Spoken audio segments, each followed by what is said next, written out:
자, 그리고 오늘의 시장 얘기를 한번 해봐야겠죠. FOMC에서 금리가 동결됐습니다. 경제 불확실성이 커졌다.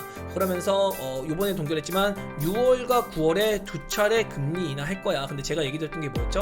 2번에서 3번 정도의 점도표가 찍히면 이거는 시장에는 호재가 될 수 있지만 좀 애매하다 라고 얘기할 수 있다고 했습니다. 그래도 3번 정도는 확정이 짓고 4번 정도까지 나오면 시장이 환호할 것이다 라고 했는데, 제 생각에는 어제 이 연준의 브리핑을 봤을 때 시장이 과하게 움직였어요. 시장이 조금 세게 움직였습니다. 그러니까 애초에 세력들이 시장을 한번 땡기고 싶었나 봐요. 그래서 지금 봐야 되는 건 뭐냐면 트럼프의 스탠스를 봐야 됩니다. 제가 보기에는 파월 의장이나 연준에서 자존심을 세운 고백이었다. 어제 FOMC는 트럼프 대통령이 이제 칼을 쥐고 있습니다. 이게 금리를 3번이나 4번 정도를 내렸으면은, 요런 점도표가 찍혔으면은 트럼프가 할 말이 없어요. 어차피 금리 인하 기조로 완벽하게 가는구나. 근데 파월 의장은 경기가 좋은 건 맞다. 하지만 물가 압력도 그로 인해서 압박이 되고 있고, 인플레죠. 그러니까 인플레의 압박은 그대로 살아있고, 또 고용도 아직 짱짱한데 고용 둔화에 따른 관세 전쟁으로 인한 경기 침체, 요런 경기 침체 우려감도 같이 상존한다라고 얘기했거든요. 그래서 관세로 인해서 인플레와 경기 침체가 동시에 지금 작용이 될 가능성이 있어서 이걸 우리는 지켜보겠다. 다만 소비자 심리 지수는 무너졌지만 소비자 심리 지수가 무너진 거에 대비해서는 소비력이 떨어지진 않았다. 그러니까 미국은 아직도 괜찮다라고 얘기하는 거예요. 그러면서도 파월이 여기서 핵심을 하나 하는데 뭐냐면, 연준이 원래는 250억 달러를 테이퍼링을 진행하고 있었거든요. 근데 이거를 50억 달러까지 줄이겠다고 합니다. 그러니까 금리 기조는 우리가 좀 지켜볼게. 그러니까 연준 입장에서는 마지막 자존심을 한번 부려본 거예요. 야, 그래도 내가 좀 멋이 있지, 어떻게 네가 막 내리란다고 바로 내리냐. 우리가 그거는 좀 그렇고, 연준이 250억 정도 컨트롤 하던 거 50억으로 줄일게. 그래서 시장의 유동성을 조금 공급해 줄게. 그러니까 결국에 파월 의장은 시장에다가 유동성을 공급해 줄게라는 키워드를 또 떡밥으로 준 거거든요. 그러니까 시장이 환호해서 막 올라가고 이랬던 건데, 과연 트럼프가 여기서 만족을 할까? 제가 보기에는 트럼프가 이거 한 2주 정도는 조금, 야 그래 네가 성의를 그래도 보였으니까 내가 일주일이나 2주 정도는 좀 조용히 해줄게 라고 하지 않을까. 그래서 지금 보면 트럼프 오늘 뉴스 딱 쳐보면은 관세 얘기는 없어요. 관세 얘기는 조용합니다. 그냥 4월 2일에 대한 얘기 정도 하거든요. 근데 조만간에 다시 한번 연준을 압박하는 금리에 대한 얘기, 요런 금리를 무언의 압박, 요런 것들이 나올 수 있습니다. 그래서 단순하게 FOMC 어제 하루 올랐다고 그냥 무조건 FOMC가 긍정적인 결과를 도출했다 이렇게 보기보다는 후속이거든요. FOMC의 후속 해석을 오늘이나 아마도 내일, 다음 주 이렇게 해서 좀 여파를 지켜봐야 될 겁니다. 단순하게 FOMC에서 금리 인하 전망이 좀 높아져가지고 뭐 이렇게 간다 이런 정도는 아니고, 금리 인하 전망이 그래도 3회 이상은 가야 될 것 같거든요. 그래서 12월의 중간값이 지금 2회라 가지고 이게 3회 정도까지는 그래도 늘어나야 트럼프가 얘네가 좀 그래도 교육이 좀 됐네 라고 생각을 하지 않을까. 그래서 이런 것들 한번 참고해 보셨으면 좋겠고, 오늘 아침에 이렇게 브리핑 쭉쭉쭉 들었습니다. 그래서 아침에도 얘기 드렸죠. 자존심을 세운 고백이었다. 다행히도 10년 만기 채권 수익률이 1%가량 드라마틱하게 내려오고 있는 건 정말 다행이다. 그래서 트럼프가 자존심을 세운 고백을 관세 스탠스로 답을 할 건데, 요거는 좀 지켜보자 이런 얘기 드렸고, 오늘 업종에 대한 얘기들 쭉쭉쭉 드렸는데 뭐 변수 없습니다. 아까 다 설명드렸던 부분들이라서. 그리고 매크로 같은 거 보면은 일단은 우리 환율이 진짜 미치겠습니다. 이건 단순하게 제가 보는 거 딱 하나예요. 정치 이슈.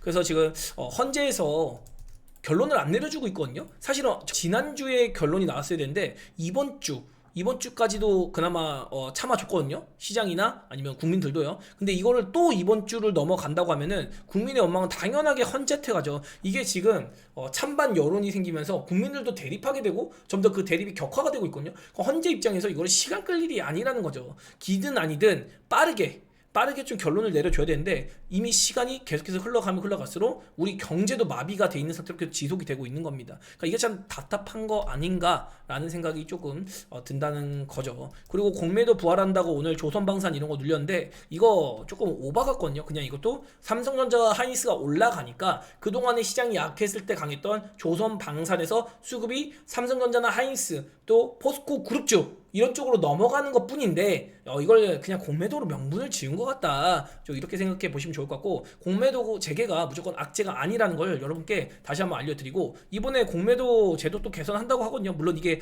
좀 효용성이 있을지 모르겠는데 아무튼 기간도 개인도 게임의 룰은 하나다. 그러니까 이제는 기울어진 운동장을 잡겠다. 이런 것들 보여줘서 공매도 개선이 진짜로 잘 됐는지 이걸 또 체크하는 시간이 우리 시장에도 필요하겠죠. 그래서 아무튼 공매도가 재개되면은 외국인이 돌아올 것이다 라는 키워드가 하나 있고, 또 제가 보는 거는 우리의 정치 이슈가 반드시 해소돼야 될 것이다. 그리고 유가나 이런 걸 봐서는 아마도 다음 달 정도부터 나오는 경기 지표는 상당히 물가 압박이나 인플레에 대한 이런 압박들 좀 괜찮아지지 않을까, 그런 거 보고 있고, 단기채 같은 경우는 이미 3%대고 이 10년물 장기채만 4% 이하로 내려면 참 좋겠다. 그리고 강달러 현상이 지금 완화되고 있는데 이 돈들이 다 어디로 가냐? 유럽으로 가고 있다는 거죠. 이 유럽으로 가고 있는 돈을 우리 시장으로 땡겨 와야 되는데 이거를 지금 정치 이슈에 따른 그러니까 정치 불확실성 이런 것들 때문에 조금 리스크로 작용이 되고 있는 것 같다, 이런 생각이 든다는 거죠. 그래서 요거는 빠르게 좀 해결이 됐으면 좋겠다, 이런 얘기를 드려보고 싶고, 그리고 오늘 수급 보면은 아침에는 조금 흔드는 모습이 있었지만 결국에 오늘 결론이 뭐죠? 코스피에서는 선물 엄청나게 사고 있고요. 우리 시장의 상승을 보고 있는 거고요. 외국인은요. 또 오랜만에 현물에서도 외국인이 돌아오고 있는데 이거 다 뭡니까? 개인 투자자들이 털리고 있다. 지금 개인 투자자들이 진짜 어마무시하게 털리고 있거든요. 삼성전자를 59,000원에서 6만원 단, 이 단에서 지금 벌써 1조 넘게 털리고 있어요. 오늘만 삼성전자를 외국인이 5천억 샀습니다. 오늘 순매수가 5,200억 정도인데 삼성전자만 5천억 사고요. 하이닉스 1,400억 썼어요. 이러니까 조선방산이 갈 수 있을까요? 가기가 힘들다는 거죠. 그래서 오늘 정합판에 보면은 우주항공, 자율주행 다 트럼프 관련주입니다. 그리고 양자컴퓨터, 원전 다 트럼프 관련주죠. 일단 트럼프 트레이드 관련주들이 조금 쉬어가는 모습을 보였고, 이게 수급 교환이 생기는 겁니다, 여러분. 그리고 방산과 또 조선주가 많이 밀렸거든요. 조선방산이 밀린 거를 공매도를 명분을 삼고 있는데 글쎄 싶고, 조선주나 방산주 같은 경우가 이제 수급이 아마도 이 시총상위주 전기차 쪽이나 반도체 이쪽으로 들어간다. 근데 반도체도 지금 모멘텀이 명확하거든요. 지금 삼성전자나 하이닉스나 다 HBM 벤더 요거를 늘리느라고 레거시 반도체 이쪽에 캐파를 못 늘리고 있는 상황이거든요. 이쪽의 캐파까지도 HBM으로 늘리고 있는 상황이어서 레거시 반도체 쪽이 메모리 가격 반등과 또 메모리 가격 방어가 동시에 일어나는 그런 효과가 일어나요. 그래서 실적 개선에 대한 기대감이 붙는 거고, 당연히 삼성전자 쪽으로 외국인이 돌아온다는 거는 이제 슬슬 우리 시장을 띄울 준비를 하고 있는 거다라고도 볼 수 있는 겁니다. 또 삼성전자가 HBM 퀄테스트도 6월달에 되지 않을까 이런 얘기도 돌고 있잖아요. 그거에 반해서 또 물론 반도체는 약세를 보이긴 한 게 좀 아쉽긴 한데, 어쨌든 우리 시장을 또 코스피를 한번 당겨보겠다는 의지를 보인다는 거는, 또 외국인이 들어온다는 거는 잠재적으로 순환매를 가지면서 코스닥도 강세를 보일 수 있으니까 우리가 삼성전자를 직접 매매하지 않더라도 낙수 효과를 충분히 받을 수 있다는 겁니다. 업종과 관계없이. 그리고 전기차 같은 경우도 점점 호재거리가 누적되고 있다라고 얘기를 들었어요. 일단 LNF가 지난주에 3.5조 가량의 하이니켈 양극재를 이제 납품하기로 했죠. 근데 이것도 테슬라 발이 아니라 아마도 리비안 발 같다고 얘기를 드렸습니다. 그래서 요것도 고객 다각화에 대한 모멘텀 이런 것도 생기는 건데, 양극재 쪽에 수주가 나왔다는 거 이거 자체도 모멘텀이고, 그리고 SK 이노베이션의 자회사 SK온이죠. 어제 대량 수주를 받으면서 다시 한번 전기차 업종이 강세를 보이는 그런 틈을 보였는데, 그거 이외에도 삼성 SDI가 바닥 잡고 올리는 모습, 사장이 교체됐는데 최주선 사장이 만주였나 천주였나 아무튼 2억 원 정도를 자기 사야채로 털어서 매수했다고 나왔거든요. 그러니까 삼성 SDI 주가를 부양시키겠다라는 의지를 보였기 때문에 그거에 화답을 하고 있는 거고, 그리고 LG화학이 올라가는 이유가 LG화학의 양극재 공장이 점점 돌아가기 시작했다. 그러니까 지금 1, 2, 3월 달의 데이터를 보면은 양극재 수출 데이터가 개선이 되고 있어요. 그래서 진짜로 배터리가 캐즘을 벗어나고 있는 거 아닌가? 이런 데이터들이 점점 누적이 되고 있다고 얘기를 드렸거든요. 근데 사실은 이거는 양극재 쪽은 그런데 음극재 쪽이나 전해액 쪽은 답이 없긴 하거든요. 전해액 쪽 같은 경우도 FEOC 유예가 되면서 또 휴견도 마찬가지고 분리막도 마찬가지입니다. 그러면서 이쪽이 지금 공장 가동률이 10%밖에 안 돼요. 그래서 음극재도 공장 가동률 아예 답이 없거든요. 이런 걸 봤을 때는 이번에도 2차전지가 일단은 소재주 쪽보다는 양극재도 조금 괜찮긴 한데, 양극재보다는 전기차 그냥 완성차 업체들, 코스피의 전기차 캐릭터가 이런 것 같아요. 코스피의 전기차 쪽이 지금 시점에서 포인트를 쌓아가고 있는데 그 포인트에 쌓은 거를 점점 이제 부각이 슬슬 드러나지 않을까, 이런 전망이 또 생길 수 있는 거죠. 그걸 증명하는 게 또 포스코 홀딩스가 최근에 강한데, 요거는 알래스카 관광 관련주 이것도 포함이 돼 있어서 포스코 홀딩스가 굉장히 좋은 모습을 보이고 있죠. 그래서 제가 하나그룹주에 이어서 그 다음 하나그룹주 다음은 LS나 포스코 그룹이 가능성인데, LS 그룹 같은 거는 쳐다도 안 볼 거다, 당연히 선택지를 두면은 포스코 그룹주 봐야 된다, 뭐 이렇게 좀 얘기 들었는데, 그런 효과도 동시에 또 일어나고 있는 게 아닌가, 그렇게 볼 수 있고, 코스피에서는 오늘 딱 전기차랑 반도체 이렇게 보는 거고, 바이오가 오늘 그냥 코스닥 끌고 질질 내려갔는데, 바이오도 보면은 그냥 내려갈 놈들만 내려갔어요. 시총 상위주 위주로 내려갔고, 하나씩 뭐 찝어보면은 아까 전에 알테오진이나 뭐 다른 거 따다다 얘기했는데, 일단 리가켄 바이오는 좀 억울하죠. 지금 가격이 10만원 깨지면서 매우 매력적인 가격에 들어갔고, ABA 바이오 같은 경우는 다음 달 초까지 증여에 대한 2달 기간 이거에 묶여서 다음 달 초까지는 ABL 바이오 힘들 것 같다, 뭐 이런 얘기 들었고, 오른테라피틱스는 보호해수 물량 지금 겁나게 나오고 있거든요. 근데 이거 오른테라피틱스 뭐 더 얘기할 필요도 없는 것 같은데, 그래도 얘기를 한번 곁들여 보면, 수급적으로 현재 기간의 매물이 한 500억 정도 나왔습니다. 그리고 보시면 은행, 이게 산업은행 거 물량 나오는 거거든요. 산업은행 물량 나오고 있고, 펀딩 나가고 있고, 기타 법인 나가고 있고, 이런 게 어느 정도 빠져줘야 되는데, 아마 제가 보기엔 지금 3분의 1 정도밖에 안 나왔어요. 3분의 1 정도밖에 안 나가지고, 오늘 투자 주의 받은 것도 단일 계좌 가다 비중으로 빠진 거거든요. 그러니까 어제 산업은행이나 이런 쪽에서 매도를 쳐버리니까, 또 기타 법인에서 매도를 쳐버리니까 투자 주의 받았는데, 요 현상이 아직 반도 안 왔다. 이거 조금 더 좀 어려운 그런 행보를 겪지 않을까. 그리고 D&D 파마텍 같은 경우도 뭐 무수히 많이 얘기를 했습니다. 오른테라피틱스만큼은 아니지만 그래도 보호해수가 나올 가능성이 있다고 했습니다. 그래서 이게 보호해수가 나오고 있는 건지 모르겠지만 그래도 조금 더 추가적으로 지켜보면서 보는 게 좀 명확할 것이다, 뭐 이런 얘기를 들어보고 있고, 그 밖에는 뭐 다른 종목들은 멀쩡하고, 코오롱 티슈진 같은 경우가 오늘 차익 실현 물량이 나왔습니다. 사실 인보사라는 약물이 데이터가 나쁜 건 아니거든요. 데이터가 나쁜 건 아닌데, 그렇다고 베스트 인 클래스가 될 수 있을까? 이거는 생각을 다시 해봐야 돼요. 얘가 경쟁 약물이 상당히 많습니다. 그래서 경쟁 약물들 속에서 과연 얘가 선호도가 생길 것인가? 이거에 대한 의구심을 분명히 생각하면서 인보사 또 코론티 시즌을 보는 관점을 생각해 보아야 할 것이다, 뭐 이런 얘기도 한번 해볼 수 있을 것 같습니다. 그래서 HLB가 이제 내일 어떻게 될지 진짜 너무너무 궁금하고요. 뭐 다른 종목들 보면은 시노펙스 진단기로 좀 올라왔는데 이거 상당히 괜찮고, 또 제가 얘기하는 건 AI 헬스케어는 볼 필요 없다고 했어요. 신데카 바이오, 코어라인 소프트, 파로사이 바이오, 이런 거, 온코크로스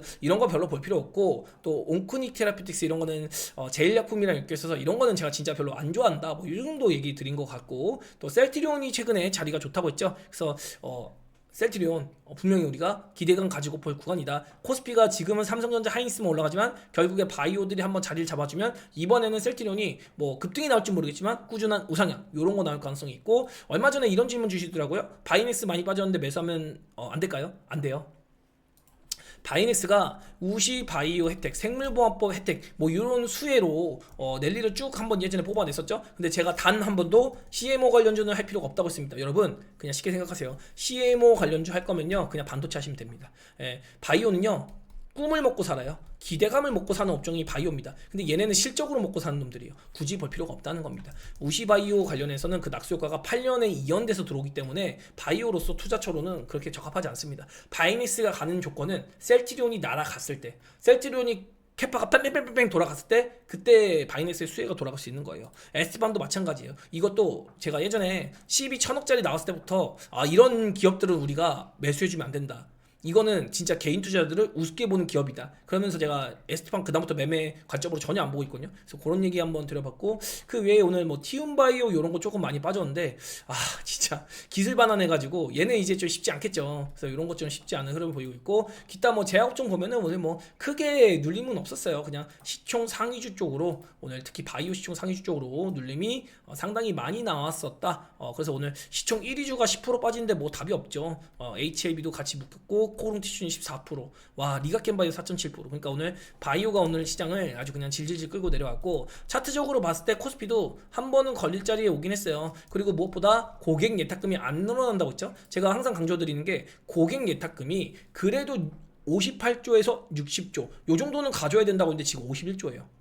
그래도 고객님 탁금이 58조에서 60조 사이는 가야지 2,700포인트에 안착을 할 수 있다고 했습니다. 뭐 도달이야 할 수 있겠죠. 돈을 짜내가지고. 근데 2,700포인트를 눌러앉고 가려면 결국에 돈이 유입이 돼야 되는데, 돈이 유입이 되려면은 환율의 개선이 필요합니다. 근데 지금 환율 1,460원이에요. 답이 없다는 거죠. 그래서 제가 자꾸 매일매일 정치 얘기만 하는 거예요. 정치 이슈 진짜 지겨 죽겠습니다. 저도 정치 이슈 얘기하기 쉽지도 않고 빨리 헌재에서 결론 내줬으면 좋겠어요. 그래서 우리 전국이 안정이 되고 환율이 떨어지면서 약달러로 돌아가고 있는 이 달러 인덱스의 수혜를 우리 시장도 받아야 될 것이다. 근데 우리 시장이 약달러에 대한 개념이 지금 잘 안 받아들여지고 있거든요. 여러분 너무 단순한 논리예요. 1,000원짜리 주식이 1,100원이 됐어요. 외국 입장에서. 그러면 10% 수익이잖아요. 근데 이게 환율을 1,450원에 산 겁니다.